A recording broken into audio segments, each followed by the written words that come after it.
Koshman. There's a growing concern amongst parents on whether to give gadgets to their children, or even if they do, how long is it supposed to be for? Now, I've had parents coming and complaining that their children are always glued to mobile phones or tablets, which gets the parents really worried. Now, I know that any child below 6 years old, if he or she consumes excessively social media, there are some potential risks. Like, for example, short span of attention, they have depression issues, they have sleep issues, social issues, they could have distraction and sometimes hallucination. These are all potentially very dangerous. I understand these kind of risks.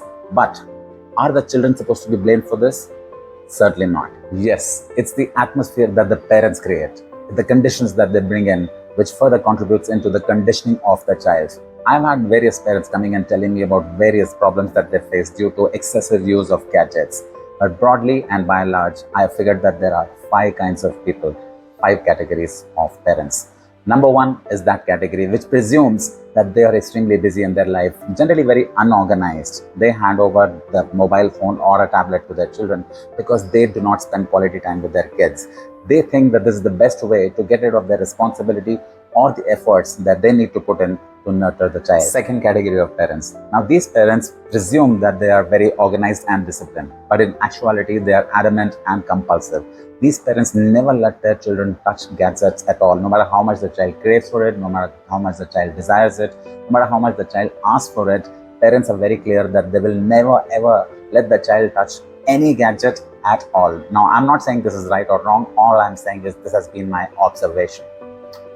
Third category of parents. Third category of parents are generally very systematic and organized in their life. They have everything set for themselves and they condition their children into believing the same thing. They set these patterns where the children are allowed to use gadgets at a certain time. They set timelines and they also ensure that they monitor every activity of the child. Fourth category of parents. Now, these parents are generally the educated and the intellectual lot.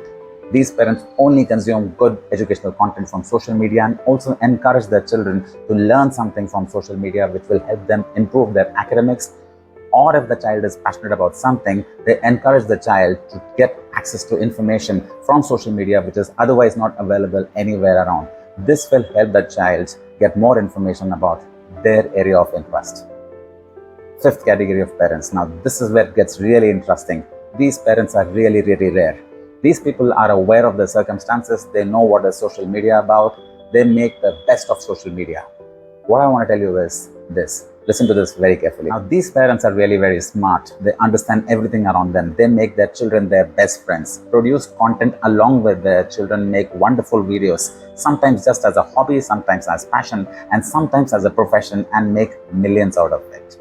Now, I'm not suggesting this parent is right or this parent is wrong. These are just my observation. But what I'm certainly affirming is that children are not supposed to be blamed. We have to ask ourselves, why are we doing what we are doing? Why are we not allowing our children, or why are we giving children gadgets? Once we understand that very clearly, trust me, we are able to regularize our habits. And once that is done, our children will follow everything automatically.